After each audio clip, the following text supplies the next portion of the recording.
Nah, kurang lebih sekitar jam 9 malam ketika warungnya itu udah ditutup gitu ya. Tiba-tiba Dewi itu duduk di lantai sambil nangis dan rambutnya itu dijambak-jambak sendiri. Jadi Dewi itu sangat trauma tentang kejadian sebulan yang lalu. Nah, entah pikiran apa waktu itu Dewi melihat ada tali di warungnya. Nah, akhirnya Dewi itu memutuskan untuk mengakhiri hidupnya dengan cara gantung diri.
Assalamualaikum warahmatullahi wabarakatuh. Terima kasih buat teman-teman yang udah selalu ngedukung channel ini. Dan terima kasih juga buat kalian yang udah nyempetin komentar dari setiap video-video yang ada di Mr. Manyun. Nah, pada kesempatan kali ini aku akan menceritakan tentang salah satu cerita. Ini terjadi kurang lebih sekitar 13 tahun yang lalu. Jadi di salah satu daerah ada seorang perempuan masih muda namanya Dewi. Dewi itu anak satu-satunya dari pernikahan Pak Ilyas dengan Bu Siti. Nah, waktu itu Dewi itu masih kelas 3 SMA. Karena Dewi itu punya paras yang cantik gitu ya. Sehingga banyak sekali laki-laki yang suka gitu ketika melihat Dewi. Begitu juga teman-teman sekolahnya. Banyak sekali yang suka. Pernah ada salah satu laki-laki teman sekolahnya namanya Budi. Budi itu sosok anak yang paling nakal ya di sekolahan itu. Karena latar belakang si Budi itu juga bapaknya itu dulu mantan preman pasar gitu kan. Nah, jadi waktu kelas 3 itu Budi itu menyatakan cinta gitu ya, atau suka sama si Dewi ini. Akan tetapi Dewi itu karena memang apa ya istilahnya, nggak mau ya kalau masih SMA kok pacaran gitu, karena memang dia itu sangat patuh sama kedua orang tuanya. Jadi nurut banget ini si Dewi anaknya. Nah, jadi selain dia juga mengenal agama, Dewi juga nggak semudah itu mengenal sama laki-laki gitu. Akan tapi waktu itu ketika Budi menyatakan cintanya sama Dewi, ya jelas Dewi itu menolak gitu ya. Apalagi kalau Budi itu seakan-akan kayak arogan gitu ya. Nah, setelah Budi itu ditolak, Budi itu hampir setiap hari itu usil gitu ya, atau menggoda Dewi. Entah karena memang Dewi itu adalah termasuk salah satu primadona di sekolahannya itu, sehingga Budi waktu itu mikir kalau wah, aku harus dapetin cewek ini gitu, cewek ini cantik gitu. Nah, jadi dengan menggebu-gebu ingin sekali punya hubungan sama Dewi. Nah, singkat cerita, setelah mereka itu lulus sekolah itu ya, mereka itu nggak lanjut ke jenjang yang lebih tinggi. Apalagi si Budi, anak preman gitu ya, preman pasar. Nah, begitu juga Dewi. Dewi setelah lulus SMA itu bantuin apa ya, jualan makanan. Jadi ibunya itu buka warung dan lokasinya itu di pasar, karena memang rumah yang dimiliki bapaknya atau Pak Ilyas itu berdekatan sama pasar. Karena di pinggir jalan, akhirnya layout atau ruang yang dulunya kamar itu dibongkar gitu ya, atau direnovasi dan dijadikan warung makan.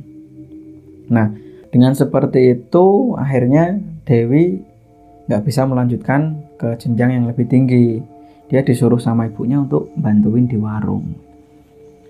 Nah, singkat cerita, setelah setiap hari disibukkan dengan seperti itu, dan ternyata Budi itu juga diketahui kalau Budi itu meneruskan karir bapaknya. Jadi menjadi preman gitu ya di pasar. Bahkan Budi itu juga punya tato di tangan, telinganya juga ditindik. Ya karena memang dari dulu itu udah kelihatan nakal, gedenya ya seperti itu gitu. Nah, pernah suatu ketika kurang lebih jam 12 siang, jadi waktu jam makan siang gitu ya, Budi itu makan di warungnya si Dewi ini. Nah, melihat Dewi ada di warung itu ya kayak seneng gitu lah, timbul lagi rasa sukanya gitu sama Dewi. Wah, ini cewek yang dulu pernah nolak aku, pikir Budi waktu itu. Nah, dengan seperti itu hampir setiap hari Budi itu makan di warungnya Dewi. Akan tetapi perlakuan Budi waktu itu sama si Dewi gitu ya, itu sangat buruk gitu ya, atau bisa dikatakan Budi itu selalu menggoda si Dewi, bahkan sedikit mengancam.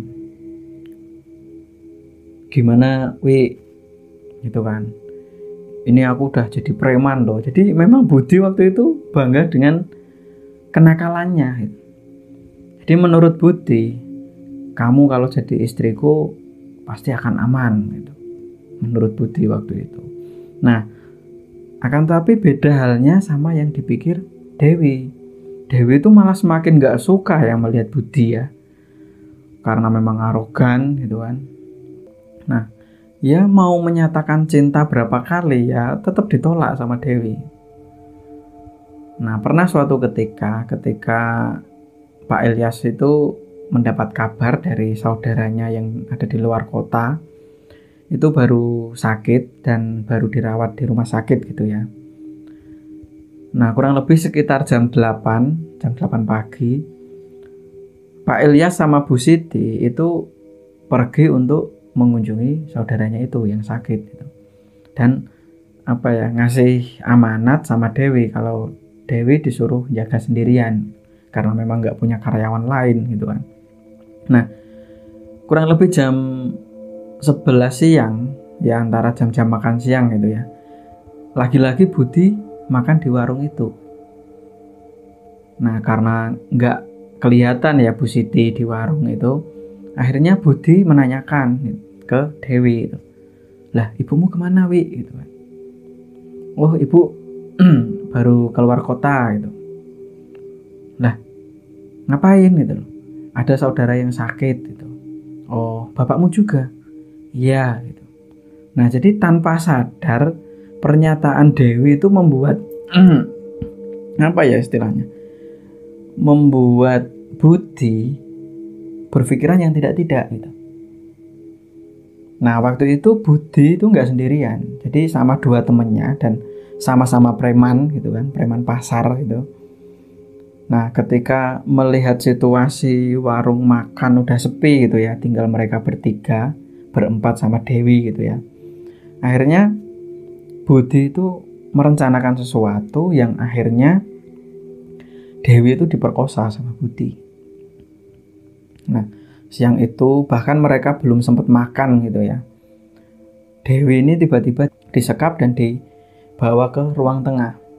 Nah, waktu itu Dewi nggak bisa berbuat banyak ya, karena mau teriak juga nggak ada yang dengar. Terus di luar juga ada dua orang, akan tapi itu temennya si Budi gitu kan. Nah, pada akhirnya kurang lebih sekitar 30 menit Dewi itu diperkosa sama Budi. Nah, setelah kejadian itu Dewi sangat terpukul gitu ya, malu, terus campur aduk pokoknya. Waktu itu Dewi hanya bisa berdiam diri di kamar, dan ibunya ketika udah pulang sama bapaknya gitu kan, sering menanyakan, loh Dewi kenapa? nggak biasanya Dewi itu banyak melamun gitu kan. Ketika ditanya Dewi ya cuma nggak apa-apa kok Bu, nggak apa-apa kok Pak. Dewi biasa aja. Nah, jadi karena mungkin mengingat kejadian itu dan Dewi ngerasa wah nanti kalau hamil gimana. Nah kurang lebih sekitar 1 bulan lagi-lagi Pak Ilyas ini mendapat kabar dari saudaranya yang ada di luar kota itu yang dulu pernah sakit gitu ya. Dikabari kalau saudaranya itu meninggal dunia. Nah waktu itu keesokan harinya Pak Ilyas sama Bu Siti itu pamit gitu ya sama Dewi. Dewi sebenarnya pengen ikut gitu. Akan tapi ibunya itu gak usah Wi gitu. Udah terlanjur masak tadi malam. Kamu jaga warung aja lumayan kan buat tambah pemasukan gitu. Nah dengan terpaksa ya Dewi ditinggal di rumah sendirian dan buka warungnya. Nah hampir setiap ada tamu datang atau orang yang mau makan gitu ya, Dewi itu selalu ngeliatin terus jangan-jangan Budi lagi gitu. Walaupun setelah kejadian 1 bulan yang lalu Budi itu nggak kelihatan, bahkan nongkrong di pasar itu juga nggak ada gitu. Entah perginya kemana waktu itu si Budi. Ya yang jelas karena trauma, setiap ada orang yang masuk warung gitu dilihatin terus gitu sama Dewi gitu. Nah kurang lebih jam 8 malam bapak ibunya itu belum pulang gitu ya dari tempat saudaranya itu, sehingga Dewi itu memutuskan untuk nutup warungnya. Walaupun setiap harinya itu warungnya ditutup sekitar jam 10 malam gitu ya. Nah kurang lebih sekitar jam 9 malam ketika warungnya itu udah ditutup gitu ya, tiba-tiba Dewi itu duduk di lantai sambil nangis dan rambutnya itu dijambak-jambak sendiri. Jadi Dewi itu sangat trauma tentang kejadian sebulan yang lalu. Nah entah pikiran apa waktu itu Dewi melihat ada tali di warungnya. Nah akhirnya Dewi itu memutuskan untuk mengakhiri hidupnya dengan cara gantung diri. Nah keesokan harinya ketika Pak Ilyas sama Bu Siti itu sampai rumah gitu ya, karena kemarin itu nginep di saudaranya. Nah kurang lebih jam 9 pagi tiba-tiba Pak Ilyas itu dikagetkan sama jasad anaknya yang gantung diri itu yang ada di warung. Nah Bu, ini Dewi kenapa Bu gitu loh. Akhirnya Bu Siti ngelihat, astagfirullahaladzim, Dewi kamu ngapain gitu. Karena memang Dewi itu adalah anak satu-satunya gitu ya, mati bunuh diri. Waktu itu Bu Siti langsung gulung-gulung gitu ya di lantai yang ada di warung itu, nangis histeris gitu melihat anaknya yang gantung diri. Nah seketika itu Pak Ilyas langsung ngasih tahu gitu ya ke tetangga yang lain untuk mengeksekusi jasad anaknya itu, yaitu si Dewi. Nah ketika proses pemakamannya udah selesai gitu kan, nah Bu Siti ini gak mau buka warungnya kurang lebih sekitar 2 mingguan gitu ya, karena memang masih ngerasa trauma ketika di warung gitu ya. Dia selalu keinget sama anaknya. Nah kurang lebih sekitar 2 minggu akhirnya ya mau gimana lagi Bu gitu kan. Pak Ilyas bilang seperti itu, kalau nggak buka warung kita mau makan apa gitu, nggak ada pemasukan. Nah akhirnya dengan kondisi yang seperti itu Bu Siti buka warung makan lagi gitu. Nah ketika warungnya udah mulai beroperasi gitu ya, banyak sekali orang yang makan di situ itu diganggu sama sosok atau arwah Dewi gitu loh, menurut warga sekitar. Jadi pernah suatu ketika ada orang yang makan gitu ya di warungnya Bu Siti, kurang lebih jam 10 pagi gitu ya. Waktu orang tersebut mau makan gitu kan, tiba-tiba ada perempuan yang duduk di sampingnya dan tanya, enak Pak makannya? Jadi karena memang duduk di samping gitu kan, kayak kelihatan gitu ya ada orang gitu kan, apalagi dia tanya, iya Mbak gitu kan. Ketika dilihat gitu, tiba-tiba perempuan itu udah nggak ada. Nah pernah juga kurang lebih jam 9 malam, waktu itu Bu Siti baru nggak buka warungnya gitu ya. Nah Jadi ada orang yang sering nongkrong di pasar sampai malam gitu ya. Ada salah satu orang itu ngelihat sosok Dewi gitu ya. Akan tetapi cuma kepalanya aja gitu, di depan warung. Nah, seketika itu orang yang lihat itu langsung bilang ke temannya yang lain kalau ada apa itu, kok kayak Dewi gitu. Nah, waktu itu langsung pada lari itu melihat sosok itu. Bahkan ada juga yang melihat sosok perempuan yang tanpa kepala dan pakaiannya si Dewi waktu terakhir kali ketika Dewi itu gantung diri gitu. Nah, jadi sering sekali ada penampakan-penampakan yang menyerupai Dewi. Nah, dengan seperti itu akhirnya Pak Ilyas sama Bu Siti itu buka warung cuma berjalan sekitar 2 bulan ya setelah kepergian si Dewi. Karena memang warungnya udah mulai sepi ya karena banyak kejadian seperti itu. Akhirnya mereka memutuskan untuk pindah rumah itu ya, atau meninggalkan warungnya itu. Nah, jadi nggak cuma itu aja. Ketika tempat itu atau rumah Pak Ilyas itu udah dibeli sama orang gitu ya, yang katanya itu mau direnovasi dan dijadikan jual beli motor gitu loh, atau showroom motor itu. Nah, ketika mau direnovasi, jadi ada pekerja gitu ya, ada tukang batu gitu kan. Nah, waktu mau dibongkar rumah yang tadinya dibuat warung gitu kan, itu apa ya, kalau nggak karyawannya itu kecelakaan dan ketika malam waktu lembur gitu ya, itu sering sekali diganggu sama makhluk-makhluk astral yang nggak lain adalah sosok si Dewi gitu. Yang kadang itu mukanya berantakan, kadang tanpa kepala gitu. Nah, akhirnya dengan seperti itu nggak mau lagi ada orang yang kerja bangunan di situ gitu, untuk merenovasi rumah itu. Nah, dengan kejadian-kejadian yang aneh seperti itu, akhirnya si pembeli tadi ngebiarin bangunan itu seperti itu. Dan sampai saat ini bangunan itu nggak dipakai. Dan tiap malam itu sosok si Dewi atau jin yang menyerupai Dewi itu sering menampakkan diri itu loh. Entah di pohon yang ada di depan warungnya itu, kadang juga di genteng di atas warung itu.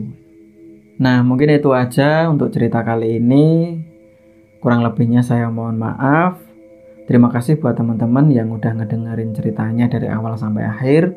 Semoga kalian semua selalu diberikan kesehatan dan dilancarkan rezekinya. Amin ya robbal alamin. Billahi taufiq wal hidayah. Assalamualaikum warahmatullahi wabarakatuh.